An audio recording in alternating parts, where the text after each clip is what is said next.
In this video, we'll be giving you some useful tips on how to pay your suppliers in China and make sure you're as safe as possible, because a lot of people know that sourcing from China has many risks attached to it. Coming up. First of all, before we go into any further details, a big piece of advice we want to give everybody is never pay any of your suppliers through Western Union, cryptocurrency, or any other shady payment methods where you're not covered. If you're doing wire transfer, never ever send any money to any personal account. Always make sure you pay to a company account and that the company name matches the name of your supplier. This is very much common sense, but to this day, we still see many people getting ripped off by not following this simple rule. So don't do this under any circumstances unless you want to risk never seeing the goods you've ordered or your money ever again. With that out of the way, we'll talk about how payments for goods work when sourcing from China and in international trade in general. Stick around till the end because besides talking about payment terms, we'll also be talking about payment methods.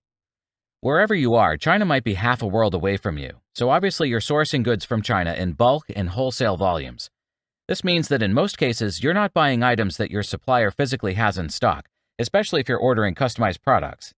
Most Chinese suppliers do not hold products in inventory, as the market is so diverse that each customer has their own preferences, so stockpiling products wouldn't be efficient. Since China is so far away, your suppliers don't know you, and you don't know them, so payment terms must be set to overcome trust issues on both sides.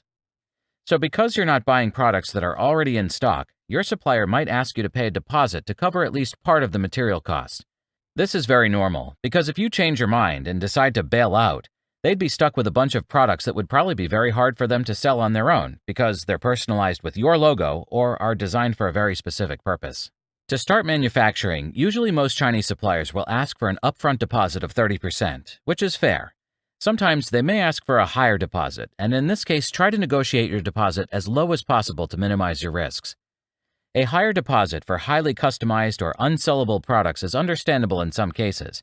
For example, if you own a restaurant and you order some takeout boxes customized with your own logo on them, those boxes can't be sold to anyone else. But if you're ordering some unbranded apparel items, if you don't want them, you lose your deposit and it's not too big of a deal.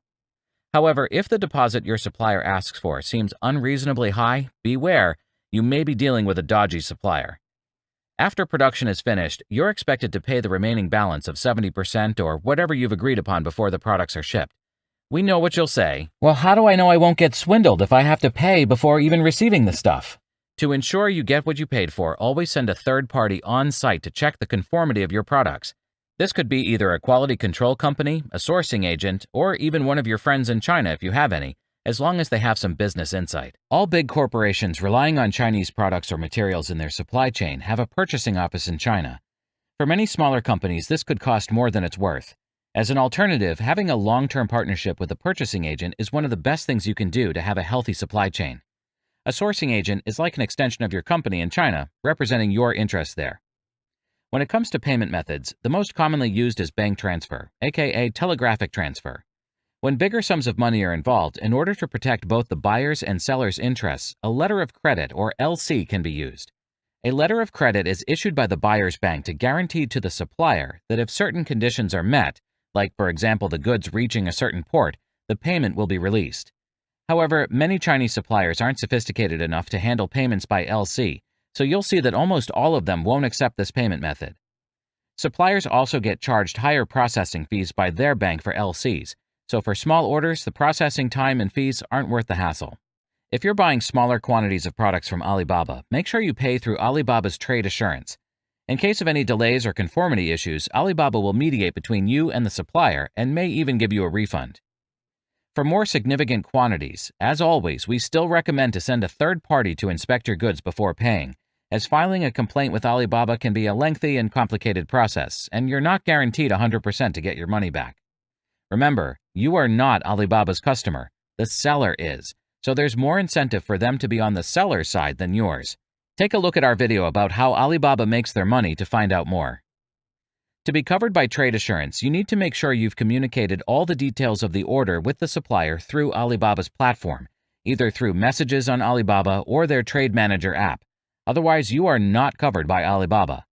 Trade assurance offers you several ways to pay, from transferring to a bank account or even paying with a credit card. PayPal is another way to pay for small sample orders or other fees where normal bank transfer fees would be too high. This way, you also get the protection offered by PayPal and also save on TT fees. However, this isn't ideal for bigger payments, as merchants can pay fees as high as 4.5%, not including any currency conversion rates, and the supplier might pass those charges on to you in your pricing.